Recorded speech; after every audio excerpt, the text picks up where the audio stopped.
Hey everybody, welcome back. So recently a company reached out to me and asked me if I would like to test their shooting sports, outdoor hunting type products, and I said, sure, what do you got? And they sent me a thumbnail of products, and I noticed one of them was a jig for trimming 223 cases back so you can make 300 blackout cases out of them. So I said, send me that. So they did, and that's what we're going to be looking at here today. But first, if you guys have been watching my channel, you know that I designed and 3D printed my own jig for the little Harbor Freight Drillmaster 2-inch benchtop cutoff saw. So I'm not new to this game, so let's get mine out of there. And that's the one I made. And let's take a look at theirs. Here it is in the package. I haven't even opened it yet. The company name is Zokim or Zoe Kim, not really sure. And it says Zoe Kim Cutoff Trimming Tool Silver New. Let's take a look at it.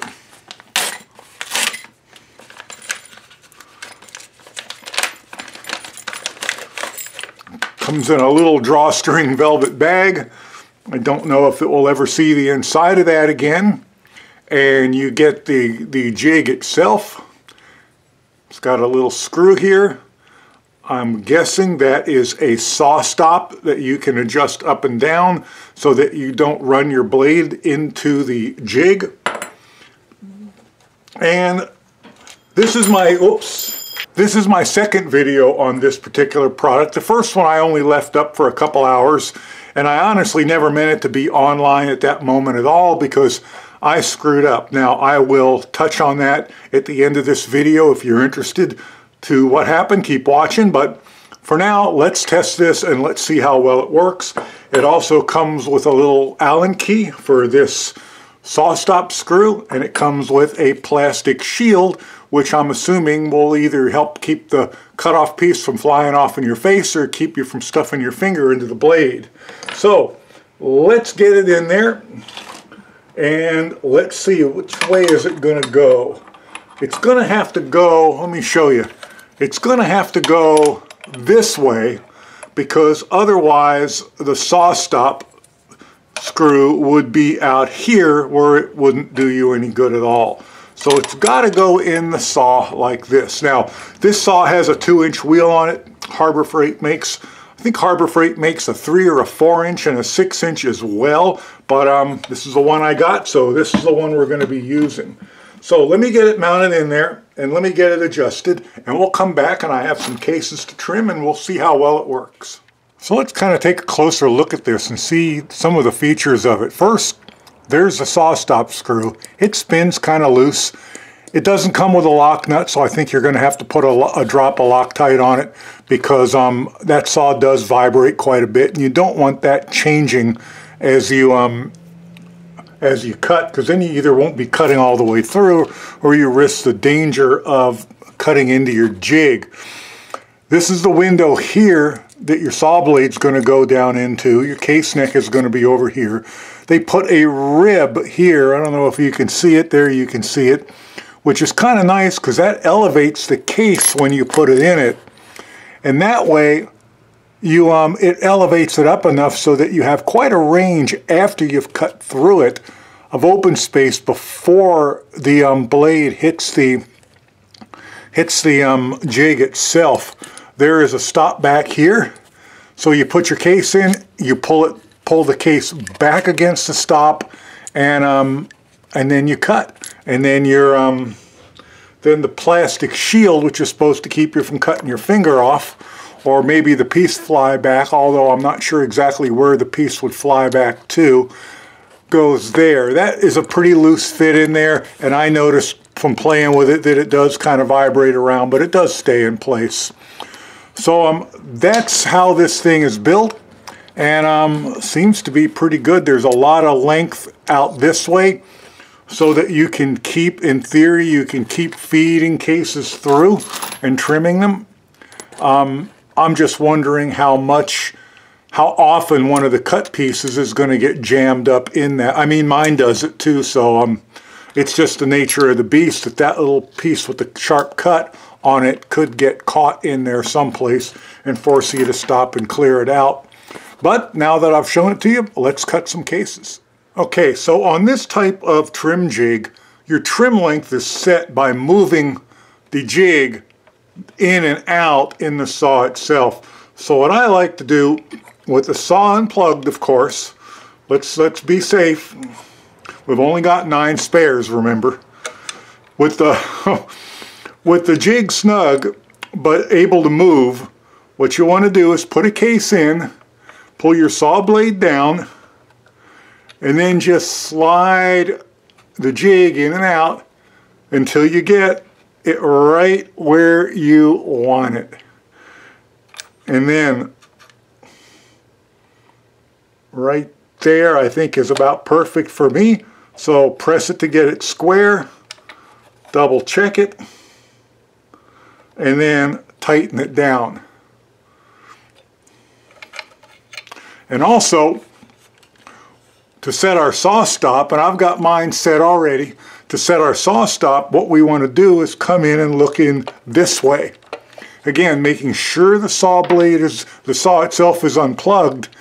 You can see in there that I'm coming down past that rib the case sits up on, but yet I can reach in and I can still spin the blade freely, holding the saw all the way down, meaning I'm going to cut the case through, but I'm not going to cut into my jig. Okay, my Loctite is set up enough to where I think the screw won't be turning on me.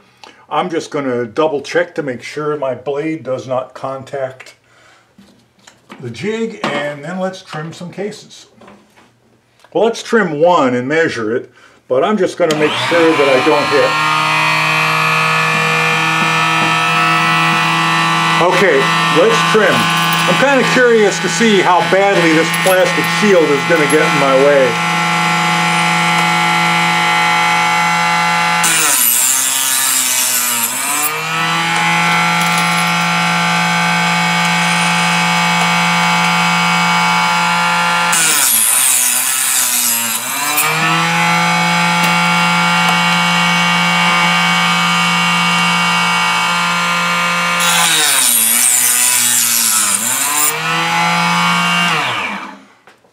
Okay, note the tool is designed so that you should be able to keep feeding cases through in this direction, although I suspect every now and again one of the little cut ends may hang up.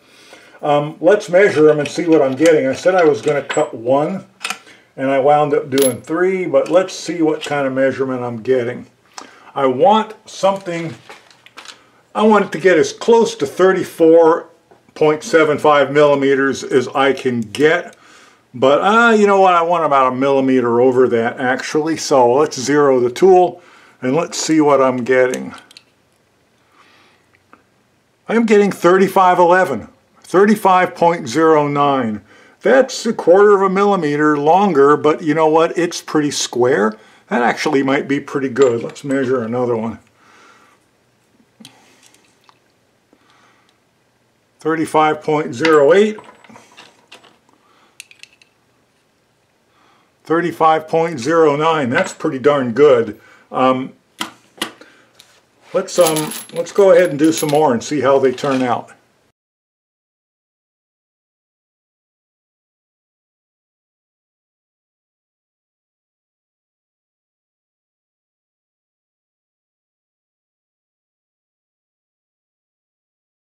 Okay, so yeah, every now and again the little cut piece does kind of jam me up a little bit. You got to stop and kind of clean all the pieces out.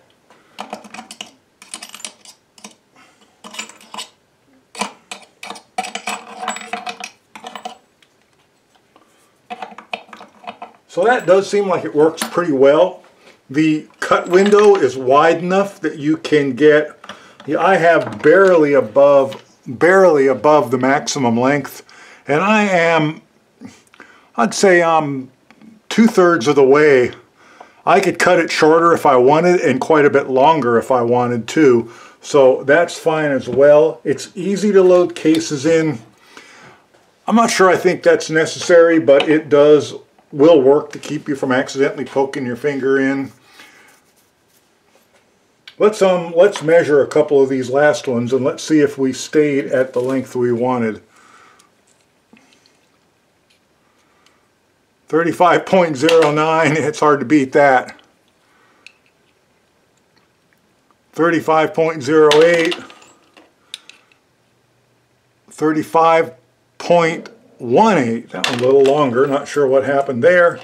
Like I say, they are going to get final trim, so that's fine. 35.10, 35.15, yeah, they're all fine. So that's a fairly quick little tool, except for the part jamming up in there. And honestly, I don't think there's much of anything can be done about that. Maybe beveling the edges might help a little bit. I don't know if you can see. Maybe beveling these edges here. Can you see that? This one here and this one here. That might help a little bit. But honestly, I think it's just the nature of the beast that occasionally these cut pieces are going to jam up in there and you're going to have to shut the saw off and clean them out. I don't know of any way out of that. The one I designed it to lock in place. This curved edge in the front matches the curve of this angle guide, so it can only go in one way, and then you turn the handle here to get your length. Now that has some pluses and minuses. The big plus is this never moves, and you just adjust here. Also, this tends to drop the cut piece out that way, and then this rolls, anything else that comes over rolls out this way. But they still get stuck in it from time to time. That's just how things go when you cut. The big drawback to this one is it only fits this saw. It will not fit any other saw than the Harbor Freight 2-inch benchtop saw. And if Harbor Freight were to change the design of this even slightly, this probably would have to be, you know, remade.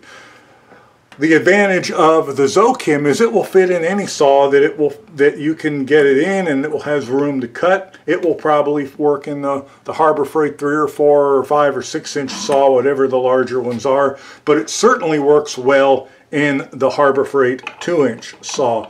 So let me come back. We'll talk about any minor improvements I think might be possible to it, and I'll tell you why this is the second video that I had to make on this product. Okay, my final thoughts on the Zokim 300 Blackout trim jig is it works really well. There really isn't much I don't like about it. It's well thought out with its little plastic shield with the rib that holds the case up to give you some extra gap between cutting the case off and cutting into the jig. The saw stop screw either needs a lock nut or some Loctite, and honestly I think you're better off with the Loctite because this is a steel screw going into aluminum threads. And if you tighten the lock nut down a little bit too much under those circumstances, you could pull the aluminum threads out. And all you really need to do is something to keep it from vibrating. So blue Loctite works perfectly. Honestly, for 18 bucks on Amazon, how do you go wrong? It works well. It'll last forever as long as you do your job. Highly recommended. Now, as to why I had to make a second video. I did mention that this comes with no instructions. And I always say you got to be smarter than the tool, and when something doesn't work the way it's supposed to, always say, what am I doing wrong? Well, I failed at both of those. I was in a hurry. I thought I could knock a video out really quick. It had been a long week. I was tired, and I screwed up. And even when I screwed up, I didn't realize I'd screwed up, and I'd wound up modifying the jig to make it work. And then it got posted and I didn't mean it to, and a couple people said, hey, you're doing it wrong, and they were absolutely right. I don't mind looking like an idiot on the interweb. What I don't like is when my own stupidity reflects poorly on somebody else or somebody else's products. That's why there's another video. That's why I went out and bought my own. They sent me the first one. I paid for this one. That's why. So if you're wondering what happened to that first one, if you saw that it appeared and disappeared, that's my sad story. Thanks for watching. Thanks to Zokim for sending this to me, and I will catch you in the next one. Bye for now.